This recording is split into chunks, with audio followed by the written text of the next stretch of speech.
ನಮಸ್ಕಾರ ಸ್ನೇಹಿತರೆ, ಎಕ್ಸಾಮ್ ನೋಟಿಸ್ಗೆ ಸ್ವಾಗತ. ಫ್ರೆಂಡ್ಸ್, ಎಸ್ ಎಸ್ ಸಿ ವತಿಯಿಂದ ಒಂದು ದೊಡ್ಡ ಬಿಗ್ ನ್ಯೂಸ್ ಬಂದಿದೆ. ಏನಪ್ಪಾ ಅಂದ್ರೆ S S C CGL 2026 notification is out. ಇದರಲ್ಲಿ 12,000ಕ್ಕಿಂತ ಹೆಚ್ಚು ವೇಕೆನ್ಸೀಸ್ ಇದಾವೆ. ಇಂಪಾರ್ಟೆಂಟ್ ಡೇಟ್ಸ್ ನೋಡೋದಾದ್ರೆ 21 ಮೇ ಇಂದ ಅಪ್ಲಿಕೇಶನ್ ಹಾಕಕ್ಕೆ ಸ್ಟಾರ್ಟ್. ಡೇಟ್ ಟು ಅಪ್ಲೈ ಎಷ್ಟಂದ್ರೆ 22 ಜೂನ್ ಮಟ್ಟ ಕೊಟ್ಟಿದ್ದಾರೆ. ಅಂದ್ರೆ ಆಲ್ಮೋಸ್ಟ್ ಒಂದು ತಿಂಗಳು ನಮ್ಗೆ ಟೈಮ್ ಇದೆ ಅಪ್ಲಿಕೇಶನ್ ಹಾಕಕ್ಕೆ. ನಿಮ್ಗೆ ಫಸ್ಟ್ ಎಕ್ಸಾಮ್ ಬರುತ್ತಪ್ಪ ಅಂದ್ರೆ ಆಗಸ್ಟ್ ಇಂದ ಸೆಪ್ಟೆಂಬರ್ ಮಟ್ಟ ಅಂದ್ರೆ ಫಸ್ಟ್ ಎಕ್ಸಾಮ್ ಮುಗಿದೋಗುತ್ತೆ. ಮತ್ತೆ ಸೆಕೆಂಡ್ ಟೈರ್ ಎಕ್ಸಾಮ್ ನ ನೀವು ಡಿಸೆಂಬರ್ ಅಲ್ಲಿ ನೀವು ಎಕ್ಸ್ಪೆಕ್ಟ್ ಮಾಡ್ಬೋದು. ಇದರಲ್ಲಿ ಒಂದು ಅಪ್ಲಿಕೇಶನ್ ಹಾಕಿದ್ಮೇಲೆ ನಿಮ್ ಕರೆಕ್ಷನ್ ವಿಂಡೋ ಸಲುವಾಗಿ ನಿಮ್ಗೆ ಒಂದು ಡೇಟ್ ಕೊಟ್ಟಿದ್ದಾರೆ. 29/6 ಅಂದ್ರೆ ಜೂನ್ 29ರಿಂದ ಜುಲೈ 1ರಲ್ಲಿ ಏನಾದ್ರೂ ನಿಮ್ದು ಅಪ್ಲಿಕೇಶನ್ ಹಾಕಿದ್ರಲ್ಲಿ ಕರೆಕ್ಷನ್ ಇತ್ತಪ್ಪ ಅಂದ್ರೆ ಅದನ್ನ ಕರೆಕ್ಷನ್ ಮಾಡ್ಕೊಳ್ಬಹುದು. ಇನ್ನು ವೇಕೆನ್ಸೀಸ್ಗೆ ಬಂದ್ರೆ ಇದರಲ್ಲಿ 12,000ಕ್ಕಿಂತ ಹೆಚ್ಚು ಟೆಂಟೇಟಿವ್ ವೇಕೆನ್ಸೀಸ್ ಕೊಟ್ಟಿದ್ದಾರೆ ಫ್ರೆಂಡ್ಸ್. ಯಾವ್ದಕ್ಕಾಗಿ ಈ ವೇಕೆನ್ಸೀಸ್ ಇದಾವೆ ಅಂದ್ರೆ ಗ್ರೂಪ್ ಬಿ ಮತ್ತು ಗ್ರೂಪ್ ಸಿ ಪೋಸ್ಟ್ ಅಂದ್ರೆ ಆಫೀಸರ್ ಪೋಸ್ಟ್ ನ ಆಫೀಸರ್ ಪೋಸ್ಟ್ ರಿಕ್ರೂಟ್ಮೆಂಟ್ ಮಾಡ್ಕೊಳ್ಳಕ್ಕೆ ಈ ವೇಕೆನ್ಸೀಸ್ ನ ಬಿಟ್ಟಿದ್ದಾರೆ. ಇದರಲ್ಲಿ ಯಾವ್ಯಾವ ಪೋಸ್ಟ್ ಇದಾವೆ ಮತ್ತೆ ಯಾವ ಡಿಪಾರ್ಟ್ಮೆಂಟ್ ಅಲ್ಲಿ ಆ ಪೋಸ್ಟ್ ಗಳಿದಾವೆ ಅಂತ ನೋಡ್ಕೊಂಡು ಹೋಗೋಣ. Assistant audit officer CAG department ಅಲ್ಲಿ, AS ಆಫೀಸರು IB ಅಥವಾ ರೈಲ್ವೆ ಡಿಪಾರ್ಟ್ಮೆಂಟ್ ಅಲ್ಲಿ ಇದಾವೆ. ಇನ್ಕಮ್ ಟ್ಯಾಕ್ಸ್ ಇನ್ಸ್ಪೆಕ್ಟರ್ ಆಗಿರ್ಬೋದು, ಎಕ್ಸೈಸ್ ಇನ್ಸ್ಪೆಕ್ಟರ್ ಆಗಿರ್ಬೋದು, ಸಬ್ ಇನ್ಸ್ಪೆಕ್ಟರ್, ಈ ತರ ವೇರಿಯಸ್ ಪೋಸ್ಟ್ ಈ 12,000 ಪ್ಲಸ್ ವೇಕೆನ್ಸೀಸ್ ಅಲ್ಲಿ ಇದಾವೆ ಫ್ರೆಂಡ್ಸ್. ನೆಕ್ಸ್ಟ್ ಎಲಿಜಿಬಿಲಿಟಿ ಕ್ರೈಟೀರಿಯಾ ಬರೋದಾದ್ರೆ ನಮ್ಗೆ ಎಜುಕೇಶನ್ ಏನ್ ಇರ್ಬೇಕಪ್ಪ ಅಂದ್ರೆ ಯಾವ್ದಾದ್ರು ಒಂದು ಡಿಗ್ರಿ ಆಗಿರ್ಬೇಕು. That too from recognised university ಅಥವಾ ಈಕ್ವಲೆಂಟ್ ಟು ಬ್ಯಾಚುಲರ್ ಡಿಗ್ರಿ ಆಗಿದ್ರು ಆಗಿರ್ಬೋದು. Okay, candidate in final year can also apply if degree ಏನಾದ್ರು ನಮ್ದು ಆಗಸ್ಟ್ 1ರೊಳಗೆ ಕಂಪ್ಲೀಟ್ ಆಗ್ತಾ ಇತ್ತಂದ್ರೆ ನೀವು ಫೈನಲ್ ಇಯರ್ ದವರು ಅಪ್ಲೈ ಮಾಡೋಕ್ಕೆ ಎಲಿಜಿಬಲ್ ಇದ್ದೀರಿ. ಓಕೆ, ಏಜ್ ಲಿಮಿಟ್ ನೋಡೋದಾದ್ರೆ ಏಜ್ ಲಿಮಿಟ್ 18ರಿಂದ 27 for almost all post. In general ಆಗಿ 18ರಿಂದ 27 ವರ್ಷದಲ್ಲಿ ಇರೋರು ಎಲ್ಲಾ ಪೋಸ್ಟ್ ಗೆ ಅಪ್ಲೈ ಮಾಡಬಹುದು. ಸರ್ಟನ್ ಪೋಸ್ಟ್ ಗೆ ಒಂದಿಷ್ಟು ರಿಲ್ಯಾಕ್ಸೇಷನ್ ಕೊಟ್ಟಿದ್ದಾರೆ. ಅದೇನಪ್ಪಾ ಅಂದ್ರೆ 20ರಿಂದ 30 ವರ್ಷ ಮಟನು ನೀವು ಅಪ್ಲೈ ಮಾಡಬಹುದು ಅಂತ ಹೇಳಿದ್ದಾರೆ. ಓಕೆ, ಯಾವ್ದು ಏಜ್ ರಿಲ್ಯಾಕ್ಸೇಷನ್ ಏನಿದಾವಲ್ಲ SC ST ಆಗಿರ್ಬೋದು, OBC ಆಗಿರ್ಬೋದು, it will be all will be as per the rules ಇರ್ತವೆ. ಇನ್ನ ಟೈರ್ 1 ಎಕ್ಸಾಮ್ ಪ್ಯಾಟರ್ನ್ ಯಾವ ತರ ಇರುತ್ತೆ, ಏನು ಸಿಲೆಬಸ್ ಇರುತ್ತೆ ಅಂತ ನೋಡೋದಾದ್ರೆ ಟೈರ್ 1 ಎಕ್ಸಾಮ್ CBT ಆಗಿರುತ್ತೆ. ಅಂದ್ರೆ ಆನ್ಲೈನ್ ಕಂಪ್ಯೂಟರ್ ಬೇಸ್ಡ್ ಟೆಸ್ಟ್ ಆಗಿರುತ್ತೆ. ಇದರಲ್ಲಿ 4 ಪೋರ್ಷನ್ ಬರ್ತವೆ, 4 ಸೆಕ್ಷನ್. ಏನಪ್ಪಾ ಅಂದ್ರೆ ಒಂದು reasoning section, general awareness, quantity aptitude ಅಂದ್ರೆ ಮ್ಯಾಥ್ಸ್, ಮತ್ತೆ ಇಂಗ್ಲಿಷ್ ಕಾಂಪ್ರಿಹೆನ್ಸಿವ್. ಓಕೆ, ಇವೆಲ್ಲವೂ 25 ಕ್ವಶನ್ಸ್ ಬರ್ತವೆ. 25 ಕ್ವಶನ್ಸ್ 60 ನಿಮಿಷ ನಮ್ಗೆ ಟೈಮ್ ಇರುತ್ತೆ. ಬಟ್ ಇದರಲ್ಲಿ ಒಂದು ಟ್ವಿಸ್ಟ್ ಇಟ್ಟಿದ್ದಾರೆ ಈ ಸಲ. ಏನಪ್ಪಾ ಅಂದ್ರೆ 60 ನಿಮಿಷ ನಿಮ್ಗೆ ಪೂರ್ತಿ ಒಂದು ಪೇಪರ್ ನ ಸಾಲ್ವ್ ಮಾಡಕ್ ಕೊಡಲ್ಲ. But it's as sectional timing. Sectional timing ಏನಪ್ಪಾ ಅಂದ್ರೆ ರೀಸನಿಂಗ್ ನಿಮ್ಗೆ ಅಟೆಂಪ್ಟ್ ಮಾಡಕ್ಕೆ ಕೇವಲ 15 ನಿಮಿಷ ಅಷ್ಟೇ ಕೊಡ್ತಾರೆ. ಹಾಗೆ ಜನರಲ್ ಅವೇರ್ನೆಸ್ಗೂ 15 ನಿಮಿಷ, ಕ್ವಾಂಟಿಟಿ ಆಪ್ಟಿಟ್ಯೂಡ್ಗೂ 15 ನಿಮಿಷ, ಇಂಗ್ಲಿಷ್ಗೂ 15 ನಿಮಿಷ. ಹೀಗೆ ಸೆಕ್ಷನಲ್ ಟೈಮಿಂಗ್ ಮಾಡಿ ಇದನ್ನ ಟೋಟಲ್ 60 ಮಿನಿಟ್ಸ್ ಕೊಟ್ಟಿದ್ದಾರೆ. ಓಕೆ, ಇದರಲ್ಲಿ ನೋಡೋದಾದ್ರೆ ಒಂದು ಕ್ವಶನ್ಗೆ 2 ಮಾರ್ಕ್ಸ್ ಇರುತ್ತೆ. ಅಂದ್ರೆ 25 ಕ್ವಶನ್ಗೆ 50 ಮಾರ್ಕ್ಸ್. ನೆಗೆಟಿವ್ ಹಾಫ್ ಇರುತ್ತೆ. ಅಂದ್ರೆ ನೀವು 2 ಕ್ವಶನ್ ತಪ್ಪು ಮಾಡಿದ್ರೆ 1 ಮಾರ್ಕ್ಸ್ ನಿಮ್ಗೆ ಕಟ್ ಆಗುತ್ತೆ. Okay, next tier 2 exam pattern ನೋಡೋದಾದ್ರೆ tier 1 compulsory for all post.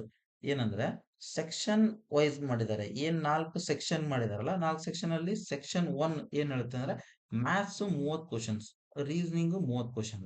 ಇದರಲ್ಲಿ ಟೋಟಲ್ 60 ಕ್ವಶನ್ಸ್ ಇದ್ರೆ 1 ತಾಸು ಟೈಮ್ ಕೊಟ್ಟಿದ್ದಾರೆ. 1 ತಾಸು ಅಂದ್ರೆ ಇದರಲ್ಲಿನೂ ನಿಮ್ಗೆ ಏನ್ ಟ್ವಿಸ್ಟ್ ಅಂದ್ರೆ 1 ಅವರ್ ಪೂರ್ತಿ ಒಂದು ಸೆಕ್ಷನ್ 1 ಗೆ ಅಲ್ಲ, ಮ್ಯಾಥ್ಸ್ ಗೆ 30 ನಿಮಿಷ ಆದ್ರೆ ರೀಸನಿಂಗ್ ಗೆ 30 ಮಿನಿಟ್ಸ್ ಕೊಟ್ಟಿದ್ದಾರೆ. ಓಕೆ, ಇದೇ ಇದರಲ್ಲಿ ಒಂದಿರೋದು ಒಂದು ಒಳಗುಟ್ಟು ಅಂತ ಹೇಳ್ಬೋದು. ಸೆಕ್ಷನ್ 2 ಅಲ್ಲಿ ಇಂಗ್ಲಿಷ್ 45 ಕ್ವಶನ್ಸ್ ಬರ್ತವೆ, ಜನರಲ್ ಅವೇರ್ನೆಸ್ 25 ಕ್ವಶನ್ ಬರ್ತವೆ.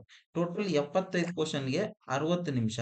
ಇದರಲ್ಲಿನೂ ಹೇಗಂದ್ರೆ ಇಂಗ್ಲಿಷ್‌ಗೆ 40 ನಿಮಿಷ ಕೊಟ್ಟಿದ್ದಾರೆ ಮತ್ತು ಜನರಲ್ ಅವೇರ್‌ನೆಸ್‌ಗೆ 20 ನಿಮಿಷ ಮೀಸಲಿಟ್ಟಿದ್ದಾರೆ. ಓಕೆ. ನೆಕ್ಸ್ಟ್ ಥರ್ಡ್ ಸೆಕ್ಷನ್ ಅಲ್ಲಿ computer knowledge. It's a qualifying test ಅದು. ಓಕೆ. ಅದು 20 ಕ್ವಶನ್ಸ್ ಬಂದ್ರೆ 15 ನಿಮಿಷ ಕೊಟ್ಟಿದ್ದಾರೆ. ನೆಕ್ಸ್ಟ್ ಸೆಕ್ಷನ್ 4 ಅಲ್ಲಿ ಡಾಟಾ ಎಂಟ್ರಿ ಸ್ಪೀಡ್ ಟೆಸ್ಟ್ ಅಂದ್ರೆ ನೀವು ಟೈಪಿಂಗ್ ಟೆಸ್ಟ್. ಇದು 15 ನಿಮಿಷದ್ದು ಎಕ್ಸಾಮ್ ಇರುತ್ತೆ. ಓಕೆ. ಮತ್ತೆ ಇದರಲ್ಲಿ paper 1 compulsory for all post ಇದ್ರೆ, ಪೇಪರ್ 2, ಪೇಪರ್ 3 ಅಂದ್ರೆ ಸ್ಟ್ಯಾಟಿಸ್ಟಿಕ್ ಮತ್ತು ಫೈನಾನ್ಸ್ ಯಾರು JSA ಎಕ್ಸಾಮ್ ಪೋಸ್ಟ್ ಮತ್ತು AA ಪೋಸ್ಟ್ ಹಾಕಿದಾರಲ್ಲ ಅವ್ರಿಗಷ್ಟೇ ಪೇಪರ್ 2 ಮತ್ತು ಪೇಪರ್ 3 ಕಂಪಲ್ಸರಿ ಆಗಿರುತ್ತೆ. ಓಕೆ. ನೆಕ್ಸ್ಟ್ ಫೀಸ್ ಬರೋದಾದ್ರೆ, ಫೀಸ್ ನೋಡ್ರಿ ₹100 ಇದೆ. ಎಲ್ಲರಿಗೆ ಜನರಲ್ ಅಂತ ಎಲ್ಲರಿಗೆ ₹100 ಇದೆ. ಯಾರಿಗೆ ಎಕ್ಸಂಪ್ಷನ್ ಇದೆ ಫೀಸ್ ಅಂದ್ರೆ ವುಮೆನ್ ಕ್ಯಾಂಡಿಡೇಟ್ಸ್, SC ST ಅವರಿಗೆ ಮತ್ತೆ physically challenged or ex service man ಇವರೆಲ್ಲರಿಗೂ ಫ್ರೀ ಇದೆ. ಓಕೆ. ಉಳಿದವ್ರಿಗೆಲ್ಲರಿಗೂ ಮಿಕ್ಕಿದವ್ರಿಗೆ ₹100 ಇಟ್ಟಿದ್ದಾರೆ. ಮತ್ತೆ ಹೇಗ್ ಅಪ್ಲೈ ಮಾಡೋದು ಎಕ್ಸಾಮ್ಗೆ? ಅಪ್ಲೈ ಹೇಗ್ ಮಾಡೋದು ಸ್ಟೆಪ್ ಬೈ ಸ್ಟೆಪ್ ಹೇಳ್ತೀನಿ ನಿಮ್ಗೆ. ಫಸ್ಟ್ ನೀವು ssc.government.in ಗೆ ವೆಬ್ಸೈಟ್‌ಗೆ ಲಾಗಿನ್ ಆಗ್ಬೇಕು. ಲಾಗಿನ್ ಆಗಿ OTR ಅಂದ್ರೆ ಒನ್ ಟೈಮ್ ರಿಜಿಸ್ಟ್ರೇಷನ್ ನೀವು ಜನರೇಟ್ ಮಾಡ್ಬೇಕು.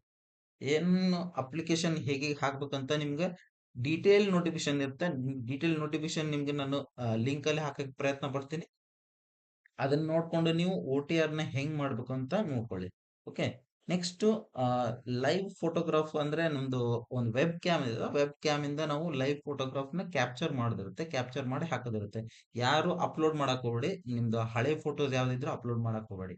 ಪ್ಲೀಸ್ ಲೈವ್ ಫೋಟೋಗ್ರಾಫ್ ತಗೊಳ್ತದೆ.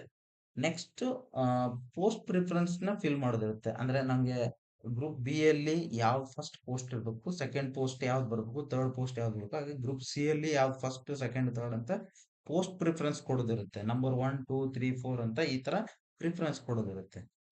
ಆದ್ಮೇಲೆ ಫೀ ಪೇ ಮಾಡಿ ಅಪ್ಲಿಕೇಶನ್ ಸಬ್ಮಿಟ್ ಮಾಡಿ. ಸಬ್ಮಿಟ್ ಮಾಡ್ಕೊಂಡು ನೀವು ಮಸ್ಟ್ ಅಂಡ್ ಶುಡ್ ಏನ್ ಮಾಡ್ಬೇಕಂದ್ರೆ ಆ ಅಪ್ಲಿಕೇಶನ್ ನ ಒಂದು ಡೌನ್ಲೋಡ್ ಮಾಡ್ಕೊಳ್ಳಿ. ಓಕೆ. ಡೌನ್ಲೋಡ್ ಮಾಡ್ಕೊಂಡು ನಿಮ್ಗೆ ಫ್ಯೂಚರ್ ರೆಫರೆನ್ಸ್ ಒಳಗೆ ಅದು ಬಹಳ ಹೆಲ್ಪ್ ಆಗುತ್ತೆ. ಏನಂದ್ರೆ ಈ ಯಾವುದೇ ಒಂದು ಮಿಸ್ಟೇಕ್ ಮಾಡ್ಬಾರ್ದು. ನಾನು ಹೇಳ್ದಂಗೆ ಪ್ರೀ ಎಕ್ಸಿಸ್ಟಿಂಗ್ ಫೋಟೋಸ್ ಯಾವ್ದು ಇದ್ರೆ ಅದನ್ನ ನೀವು ಅಪ್ಲೋಡ್ ಮಾಡಕ್ ಹೋಗ್ಬೇಡ್ರಿ. ಪ್ಲೀಸ್ ಅಪ್ಲೋಡ್ ಮಾಡಕ್ಕೆ ಹೋಗ್ಬೇಡ್ರಿ. ಯಾಕಂದ್ರೆ ಅದರಲ್ಲಿ ನಿಮ್ಗೆ ಲೈವ್ ಅಪ್ಲಿಕೇಶನ್ ನಲ್ಲಿ ಲೈವ್ ಕ್ಯಾಪ್ಚರ್ ಮಾಡ್ತಾ ಇದೆ. ಓಕೆ. ಅದರಲ್ಲಿ ಕ್ಯಾಪ್ ಹಾಕೊಳ್ಬೇಡಿ, ನೀವು ಗ್ಲಾಸಸ್ ಹಾಕೊಳ್ಬೇಡಿ, ಮಾಸ್ಕ್ ಹಾಕೊಳ್ಬೇಡಿ. ಹಾಗೆ ಹೇಗಿದೆಯಲ್ಲ ಆಲ್ಮೋಸ್ಟ್ ನೀವು ಕ್ಲೋಸ್ ಅಪ್ ಅಲ್ಲಿ ನೀವು ಫೋಟೋ ತಗೊಳಕ್ಕೆ ಟ್ರೈ ಮಾಡಿ. ಓಕೆ. ಇಲ್ಲಾಂದ್ರೆ ಅಪ್ಲಿಕೇಶನ್ ರೆಫ್ಯೂಸ್ ಆಗುವಂತ ಚಾನ್ಸಸ್ ಜಾಸ್ತಿ ಇರ್ತವೆ. ಓಕೆ. ನಿಮ್ಗೆ ಈಗ ಹೇಳಿದಂಗೆ ನಾನು ವೆಬ್ಸೈಟ್ ಯಾವುದು SSC.gov.in. ಓಕೆ. ಈಗ ಯಾರಾದ್ರೂ ಮೊದಲು SSC ಎಕ್ಸಾಮ್ಗೆ OTR ಅಥವಾ ಒನ್ ಟೈಮ್ ರಿಜಿಸ್ಟ್ರೇಷನ್ ಮಾಡಿದ್ರೆ ನೀವು ಇನ್ನೊಮ್ಮೆ ಮಾಡ್ಲೇಬೇಕಾಗುತ್ತೆ. ಯಾಕಂದ್ರೆ ಓಲ್ಡ್ OTR ನಿಮ್ಗೆ ವರ್ಕ್ ಆಗಲ್ಲ. ಓಕೆ. ಸೊ ಹಾಗಾಗಿ ನೀವು ಇನ್ನೊಮ್ಮೆ OTR ಮಾಡ್ಕೊಂಡು ಯಾವ್ಯಾವ ನಮ್ಮ ಡಾಕ್ಯುಮೆಂಟ್ಸ್ ಇದಾವಲ್ಲ ಅವನ್ನ ಅಪ್ಲೋಡ್ ಮಾಡ್ಕೊಳ್ಳಿ. ಓಕೆ. ಲಾಸ್ಟ್ ಡೇಟ್ ಬಂದು ನೆನ್ಪಿಟ್ಕೊಳ್ಳಿ, 22 ಜೂನ್ ಲಾಸ್ಟ್ ಡೇಟ್ ಆಗಿರುತ್ತೆ. ಸೊ ಮರಿದೆ ನೀವು ಎಲ್ಲರೂ ಅಪ್ಲೈ ಮಾಡಿ ಅಂತ ಹೇಳ್ತೀನಿ. Okay. All the best for all your exams, not only for CGL. You have group D exam, NTPC exam, RRB exams ಇದಾವೆ. ಸೊ ಎಲ್ಲಾ ಎಕ್ಸಾಮ್ಗೂ ಪ್ರಿಪೇರ್ ಮಾಡೋದಾದ್ರೆ ನೀವು please subscribe exam Otex. Okay. ಈ ಎಕ್ಸಾಮ್ ಓಟೆಕ್ಸ್ ಏನಪ್ಪಾ ಅಂದ್ರೆ ನಮ್ಮ ಕರ್ನಾಟಕದ ಯಾವುದೇ ಕನ್ನಡ ಮಾತಾಡೋ ಹುಡುಗ ಇರ್ಲಿ ಅವನ್ಗೆ ನಿಮ್ಗೆ ಸೆಂಟ್ರಲ್ ಗೌರ್ಮೆಂಟ್ ಎಕ್ಸಾಮ್ ಪ್ರಿಪೇರ್ ಮಾಡ್ಲಿಕ್ಕೆ ನಾನು ಖುದ್ದಾಗಿ ರೈಲ್ವೆ ಎಂಪ್ಲಾಯಿ ಆಗಿ ನಿಮ್ಗೆ JE ಆಗಿ ನಾನು ವರ್ಕ್ ಮಾಡ್ತಾ ಇದ್ದೀನಿ ಆಲ್ರೆಡಿ ಹುಬ್ಳಿಯಲ್ಲಿ. ನಾನೇ ಪ್ರಿಪ್ರೇಷನ್ ನಿಮ್ಗೆ ಹೇಗ್ ಮಾಡ್ಬೇಕು ಅಂತ ಪಿನ್ ಟು ಪಿನ್ ನಾನು ಹೇಳ್ತಾ ಇದ್ದೀನಿ. ನಮ್ಮ ಎಕ್ಸಾಮ್ ಓಟೆಕ್ಸ್ ನೀವು ಒಂದ್ಸಲ ಚಾನಲ್ ಓಪನ್ ಮಾಡ್ರಿ. ಅದರಲ್ಲಿ ಏನ್ ಕಂಟೆಂಟ್ಸ್ ಇದಾವ ನೋಡ್ಕೊಳ್ಳಿ. ನಾನು ಒಂದೊಂದೇ ಈಗ ಕ್ಲಾಸಿಫಿಕೇಶನ್ ಇದು ಏನು ಸಿಂಪ್ಲಿಫಿಕೇಶನ್ ಆಗಿರ್ಬೋದು, ನಂಬರ್ ಸಿಸ್ಟಮ್ ಆಗಿರ್ಬೋದು, ಲಾಸ್ಟ್ ಇಯರ್ ಕ್ವಶನ್ ಪೇಪರ್ಸ್ ಆಗಿರ್ಬೋದು, ನಾನು ಆಲ್ರೆಡಿ ಸ್ಟಾರ್ಟ್ ಮಾಡಿದ್ದೀನಿ ಅಪ್ಲೋಡ್ ಮಾಡ್ಲಿಕ್ಕೆ. ನೀವು ಯೂಟ್ಯೂಬ್ ಚಾನಲ್ನ ಓಪನ್ ಮಾಡಿ ಒಂದ್ಸಲ ನೋಡ್ರಿ. ನಿಮ್ಗೆ ಇಷ್ಟ ಆದ್ರೆ ಸಬ್ಸ್ಕ್ರೈಬ್ ಮಾಡ್ರಿ. ಯಾರಿಗಾದ್ರೂ ಅವಶ್ಯಕತೆ ಇದ್ರೆ ಅವ್ರಿಗೂ ನೀವು ಶೇರ್ ಮಾಡ್ರಿ ಅಂತ ಹೇಳ್ತಾ thank you one and all.